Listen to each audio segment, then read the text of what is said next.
baby. The courtroom, dead silent. Then, boom, the screen lit up with grainy footage, and within seconds, Jesse and Delilah, Diddy's twin daughters, stood up, shaking and hesitant. And then they stormed out. No words, no glances, just gone. Reporters outside whispered they looked like they had seen a ghost. Because what they saw wasn't just a video, it was a full-blown horror show called Freak Off. Yes, Freak Off. The term Cassie Ventura said marked the darkest, most twisted chapter of her life with Diddy. And this wasn't a scandal anymore. This was war. A courtroom reckoning where every hidden demon was being dragged into the light, screaming. That video wasn't rumor anymore, it was evidence. Hard, unfiltered, devastating. It had a name, a timestamp, a location, Miami Penthouse 2013.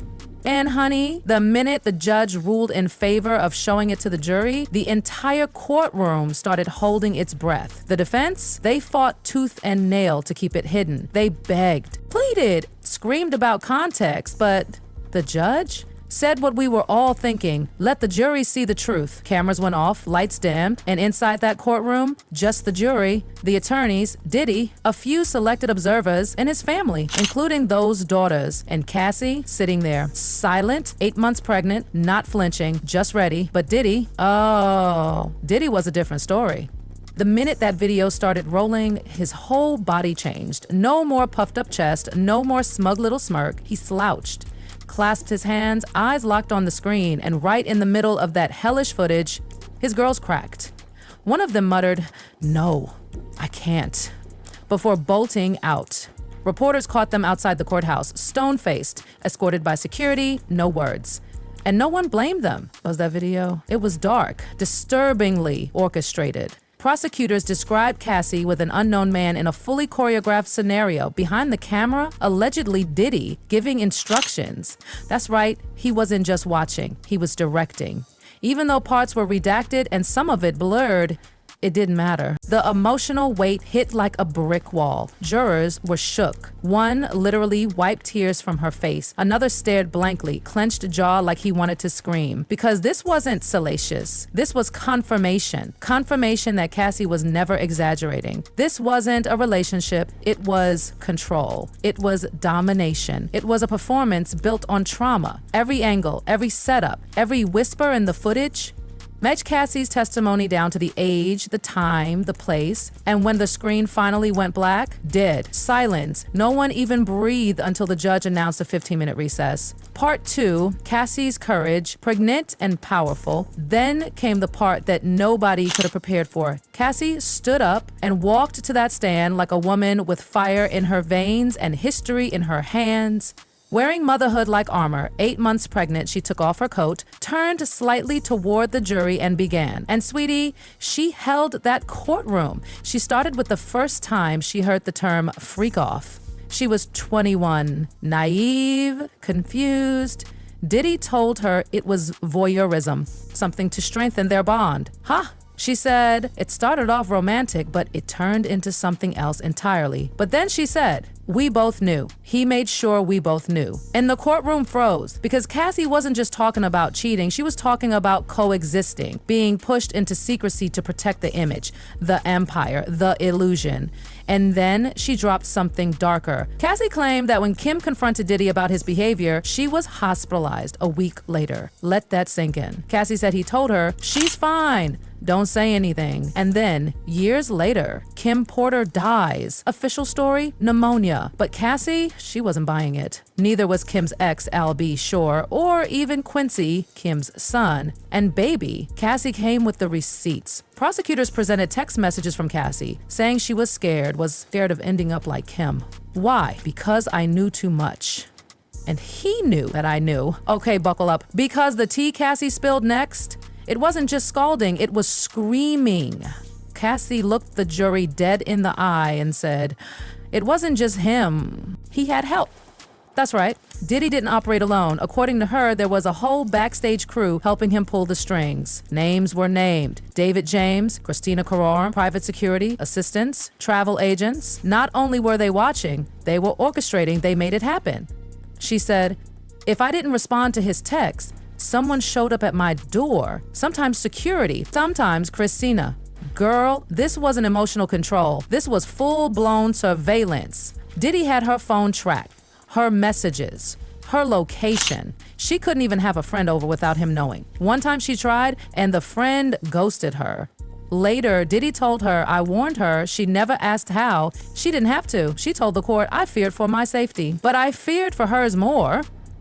And then the courtroom went ice cold. Cassie said that Diddy's entire setup, these freak-off trips, were masked as professional events. He'd fly people out, label them as stylists or dancers just to cover it up. The cities? Miami, LA, New York, Ibiza. Each destination came with the same sickening formula: pills, outfits, lighting, and roles. These sessions would go on for 36 to 72 hours, sometimes even 4 days straight. No breaks, no sleep, just drugs. And Diddy giving the signal to stop when he felt like it. She said it felt like a machine, a system. He had it all planned. Prosecutors were now painting a very different picture of Diddy. Not a man with bad behavior, but a whole operation of exploitation. They used one word to describe it: racketeering. This wasn't random chaos, it was calculated, streamlined, coordinated abuse. And with every single name Cassie mentioned, the list of potential witnesses started piling up. Part 5. Emotional prison, loving the monster. But then she cracked open the most painful truth of all. Cassie said, I loved him. And honey, that courtroom, you could hear the oxygen leave the air. She said it softly, but it landed like an explosion. I loved him the way you love someone who saves you, even if they're also the one hurting you. She talked about the early days, when he made her feel like the center of his world. When he was sweet, when he made her feel special. But that love, it came at a price: compliance, silence, obedience. And in return, she got a crumb of that affection. She admitted it was like a drug. Love was the reward, fear was the punishment. Prosecutors even showed the jury text messages from those years. Cassie telling Diddy she loved him, saying she missed him. The defense leapt at that, claiming, see, she wanted this. But Cassie shut that down. I said what I had to say to feel safe. Sometimes I wasn't trying to be close, I was just trying to survive. Then came the email. She once tried to back out of a freak-off, sent an email, carefully worded, trying to express discomfort. Diddy's reply, I know you don't want to do it, but she didn't hold the line. She caved. She told the court, I lied. I said it was fine because I was scared he'd cut me off. The jury was locked in. One juror had tears in her eyes. Another whispered, that's all I needed. Part 6. Kim Porter, the shadow that won't leave. And then, baby, it got even darker. Cassie was asked, did you ever think your life was in danger? Her answer? Yes, especially after what happened to Kim. She said Diddy never told her details, just she was sick. But Cassie doesn't believe that anymore, and neither does Kim's ex LB, sure, or Quincy, Kim's son. Cassie told the court she was warned after Kim's death. Don't talk to anyone. People are watching. Stay out of it. Then came the receipts. A text from Cassie to a friend. If I disappear like Kim, it wasn't right. Girl, that line hit like a punch to the soul. Prosecutors asked, do you believe that could have been you? Cassie paused, choked back a breath, then said, yes, that's why I left. That's why I'm here. That courtroom, people were literally holding their heads in their hands. One man in the gallery stood up and walked out, wiping tears. And Diddy, still pale, still cornered, still sweating, his own past, his own secrets, were now dragging him under. Just when you thought it couldn't get heavier, the judge made a decision that sent literal shockwaves through the courtroom. Despite the defense screaming, obeyed the objection,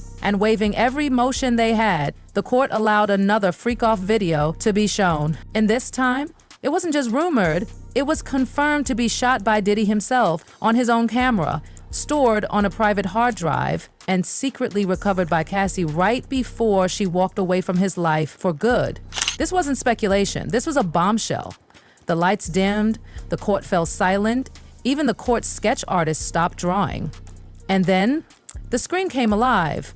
Gallery members leaned forward, a few looked away. One juror covered her mouth. But the moment that hit like an earthquake, Jesse and Delilah stood up again, and this time, their faces were soaked in fear. Wide-eyed, trembling, lips quivering, they left. They did not return. Observers whispered, they didn't say a word, they just walked out like they couldn't believe what they were seeing.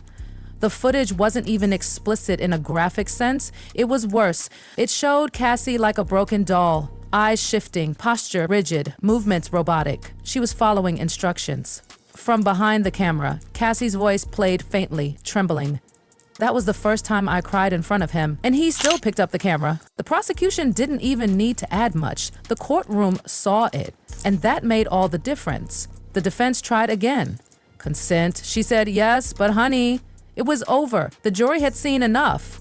One juror leaned over to another and whispered, "That's all I needed." That second video didn't just cement Cassie's story. It broke the last remaining piece of Diddy's armor, the illusion of charm, control, power. Now, that man was exposed. Part 8, the floodgates open. Witnesses start talking. And just when it looked like the courtroom had hit capacity, Cassie dropped one final line before stepping down from the stand. "There are more of us."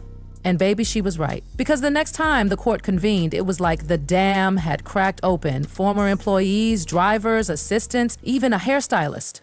They weren't hiding anymore. The prosecution introduced them one by one, and each testimony was like another nail in Diddy's legacy. Israel Flores, a former hotel security officer, testified about Cassie's injuries at the Intercontinental Hotel in LA.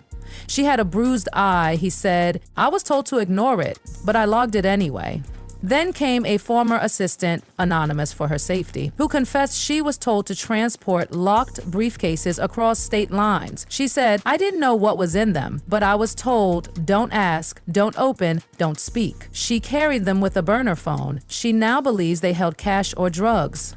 And then, a male escort. He testified that he was hired in 2012 and 2013, but it wasn't a one-off job. It turned coercive. "I didn't want to go back," he said, "but I was told if I refused, they'd ruin my license, my name." And the man orchestrating it all? He pointed at Diddy. He told me what to do, what to wear, and he watched.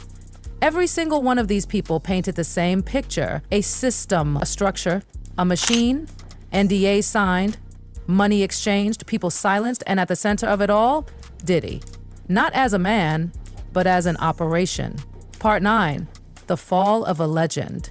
Diddy melts down.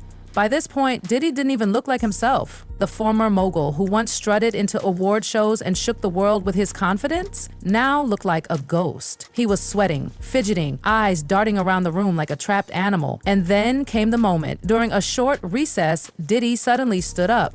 Ignoring his lawyers, ignoring courtroom decorum, he addressed the judge directly. "Excuse me, Your Honor. I'm a little nervous." "Girl, what?"